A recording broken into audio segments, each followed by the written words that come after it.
Hey everyone, I'm David. Welcome to another Mailbag Monday where I open up your mail and answer ocarina related questions. Or any questions, really.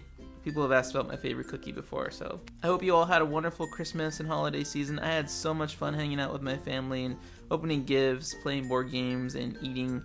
There was so much eating. I ate so unhealthy this past week. There was cupcakes and cakes and buñuelos, which if you don't know what those are, they're like pancakes that are fried and covered in cinnamon and sugar. They are so unhealthy, but my goodness, they're so good. If you got any cool ocarina or music related gifts for the holidays, let me know what they were in the comments down below and what your resolutions or goals are for them in 2015. This week we're going to start off with a letter from Madison in Plymouth, Minnesota. And she writes, "Hi David, I started playing the ocarina in February and I've loved it ever since. My first ocarina was a plastic 12-hole Focalink Soprano C. I played it for 4 hours that day. Wow. I also have an Alto C, the same kind. Recently I was doing a cosplay photo shoot as Link with my friends at a park. I went into a tunnel and played Fee's Lament on my alto. It sounded magical, and the echoing effect was amazing. I then realized how beautiful this instrument truly is. I love your YouTube videos and they inspire me to keep playing. I enjoyed the Odd Talk videos. Are you making more? And the reviews. My question is, should I get the Songbird Alto C Strawfire? I'm more of an advanced beginner / intermediate, so what do you think? Your ocarina fan, Madison. P.S. I've added a drawing of my ocarina. Enjoy." This is a very pretty drawing. I like it. So your question was about the Alto C Strawfire, which there's actually two different versions of that Alto C on the Songbird website. There is the ACA and then the ACB models. The difference between those two is the ACA has a shorter, kind of stubbier nose, which fits a little more comfortably in your hand. It's a little more compact, which I really like because I feel like it's easier to maneuver when you're playing fast passages. And the difference in the tone is that it has a slight chiff to it.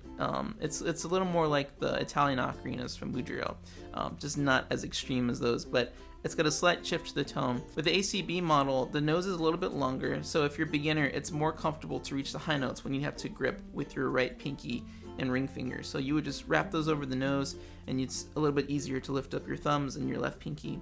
The tone is actually pure, so there's no chiff whatsoever. It's just a really strong, pure tone. So that's more of a matter of preference. Like you said, if you're an intermediate / beginner, you'd probably be comfortable with either the ACA or the ACB. My personal preference is the ACA. I really love that slight chiff to the tone, and I think if you already feel like you're growing as an ocarina player, you'll be able to grow a little bit easier into the shorter nose, because it's not, once you know how to comfortably hold the ocarina for the highest notes, it shouldn't be a problem whatsoever. But they're both in Strawfire, the ACA and the ACB, so I would go with the ACA. You also mentioned that you enjoyed watching Talk, which was my tutorial series on Doc Jazz 4, my main channel, and I'm actually starting that up again, as I mentioned in the last two videos. I'm hoping to start on January 6th. I'm trying to find a new name for that series other than Talk. If enough people want it to be called Talk again, which is short for Ocarina Talk, then I'll probably use that title again. But if you guys have a better suggestion for that series of videos, which is not just going to be ocarina tutorials, but it's also going to be on music theory, there's going to be ocarina comparison videos, general tips for playing the ocarina, collecting, protecting your ocarinas. It's just like an overall ocarina / music show. So please let me know in the comments below if you guys have any suggestions for a name for that series other than Talk. If you guys like Talk, I'll just stick with that. Let me know. Thank you so much, Madison. I hope that answers your questions. Thank you for the very pretty drawing as well. This next letter is from Philip in East Sandwich, Massachusetts. That sounds delicious. And he writes, "Dear Doc Just 4, hi, I've been watching your videos on YouTube and I decided to write you a fan letter for your next mailbag video. I have two ocarinas from STL, a plastic Zelda tenor, 12-hole, and a ceramic Alto G. I remember from one of your videos at San Japan one year that you said all holes covered on an ocarina is C. Is that correct for ocarinas in other keys? If an ocarina is in a different key besides C, can I still play the same as a C major ocarina?" Philip, this is actually a really good question when it comes to collecting and playing multiple ocarinas, and as you noticed and pointed out, that when you have all the holes covered on a C ocarina, not including the subholes, it's going to sound a C. That's what you're going to hear. And as you also probably noticed on your G ocarina, when you have all the holes covered, the first note that you're going to hear is a G. And this is what we call a transposing ocarina. So even though the scale is going to play exactly the same, On a C ocarina, you would just lift up one finger at a time and it would play the C major scale. On a G ocarina, you do the same exact fingering, starting with the right pinky, middle finger, ring finger, middle finger, index finger, just all the way up to the top. It plays exactly the same way, but now you're playing the G scale.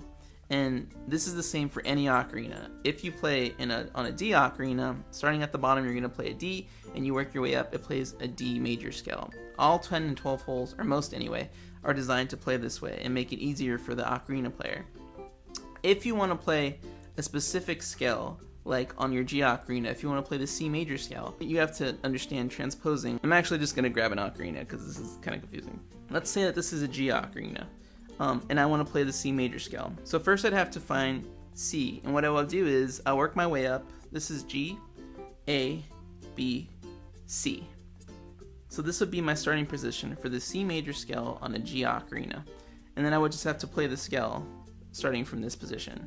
You can learn more about how this transposing works on this video that I made on my main channel, and I'm going to be doing more videos about this topic because it can get very confusing for new ocarina players. So it'll probably come up on Tutorial Tuesdays, which is going to start at the beginning of next month, as I mentioned. But to answer your question, yes, you do play the ocarina the same way as a C ocarina, regardless of the key. If you have your G ocarina, is going to play a scale the same way as your C ocarina. The difference is it's going to be playing a different scale. More to come on how that transposing stuff works in a future video. Thank you so much, Philip. I appreciate your question and your letter. This next letter is from Darian in Gulfport, Mississippi. Dear David, I wanted to tell you that the songs you write are masterpieces. There is yet to be a song you play that I haven't liked. You're a legend behind the ocarina. That's very nice. Thank you for saying that. Last time I told you about my 2 ocarinas I had just ordered but have not yet received.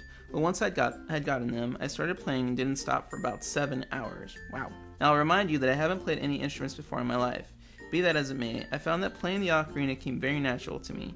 I started writing my own songs by ear and played for church and family reunions and a few parties. It's incredibly fun to play, and I want to thank you for inspiring me to pick it up. I've always liked them, but you gave me a reason to play. I haven't played recently because I've gotten only positive feedback from people, and I let that get to my head for the worse and just started thinking I was good enough. I've learned that I'm nowhere near good enough though, so I'll be practicing a lot more when I get the time to. I now have 4 ocarinas and hope to continue expanding my collection. I hope to become as good as you at playing and inspire others to play too. Well, until next time, Akon.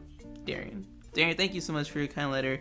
And you mentioned a really important topic that I think a lot of musicians face at some point in their lives, and it's 2 things really. One is criticism. Whether it's positive or negative, you're gonna receive criticism in your life, and it can affect you for the better or for the worse, like you had mentioned. And I know for me, I'm very critical of myself, so even if somebody tells me I'm good enough, I know there's always room for improvement, and so I'm always pushing and striving harder to get better and better at whatever I'm playing or doing in my life. So it's important to have a clear perspective on where you're at with your music and what you want to do with your goals. So I want to give you guys a couple tips on how you can continue improving your music regardless of what people are telling you or what you're telling yourself. The first thing is inspiration.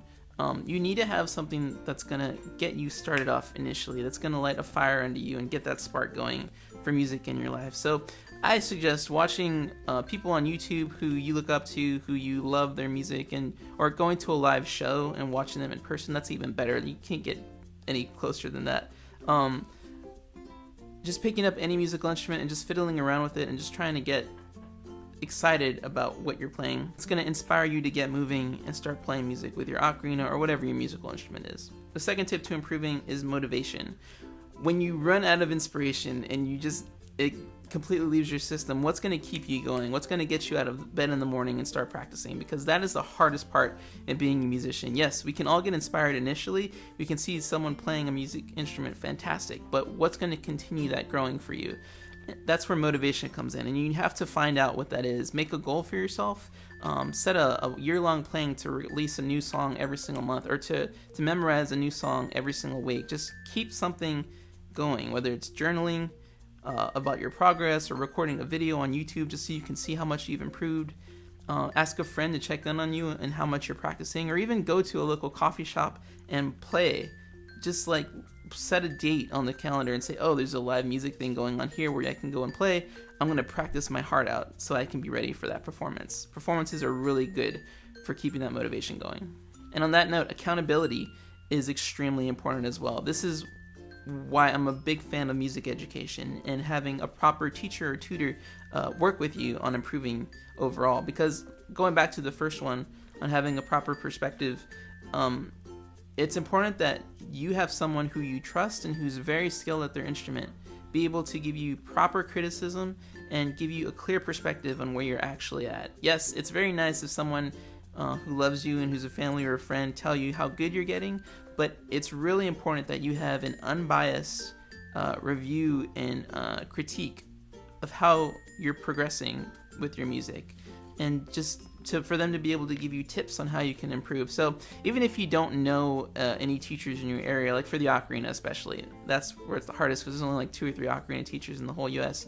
Just find somebody who you trust as a musician and ask them to critique you. Ask them if they can listen in as you practice. And it can be hard because it's difficult to perform for people who you look up to, and friends and family especially, but it's necessary if you want to grow as a musician. So find someone who can give you proper critique and offer some tips on how you can improve. It's very, very important. Thank you, Darian, for sharing, and I appreciate the letter. And lastly, I have a letter from Edgar in Coachella, California. I'm going to read his letter first.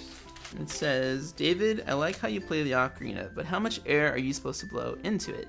Also, how do you play the Fairy Tale main theme song? Keep doing what you're doing, Edgar.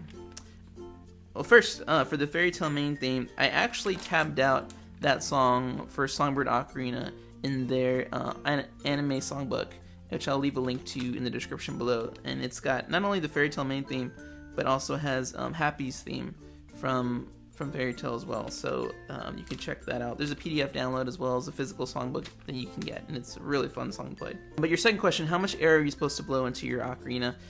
This is very particular to your ocarina because all different ocarinas use different breath pressures depending on the maker. So what I would do is I would get your ocarina and play a C on a keyboard, or just find some instrument that can play a C, and then try to match that pitch with your ocarina. And this is probably easier if you have a tuner, because then you could just blow and see how much air you need to go to get to the C.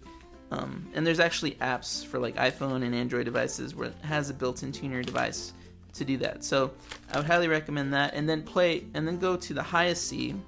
Hold on a second. Play this position and try to get a C. And then when you get that match correctly, you can play the high C and see how much air it takes to play that in pitch, and then just go back and forth.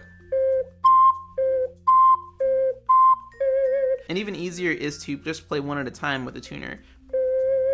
See how much air it takes, then how much air that takes, all the way up till you get to C. If you have a good enough ear, you can use a keyboard, but I would probably use an acoustic tuner. So one for your phone or an actual tuning device is probably the most helpful. A general rule for ocarinas is that they're rising breath pressure. So what you're going to do is blow softly for the low notes and high on the high notes. And I actually do have a video about this as well that I'll link to right here and in the description below, so you can check that out. And in your PS, you mentioned, it's dangerous to go alone, take this. Oh.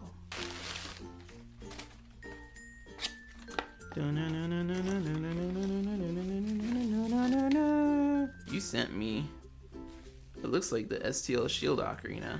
Wow. Dude, thank you. That's very cool. Let me try that.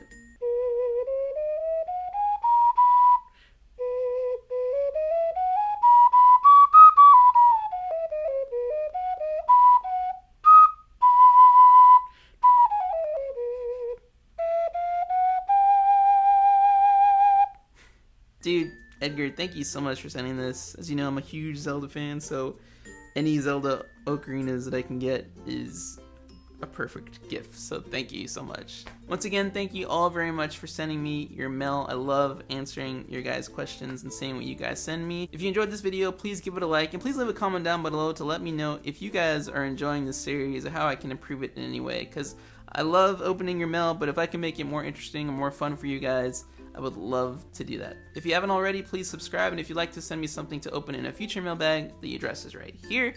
Thank you guys so much. Happy New Year, and I will see you in 2015. Take care, guys.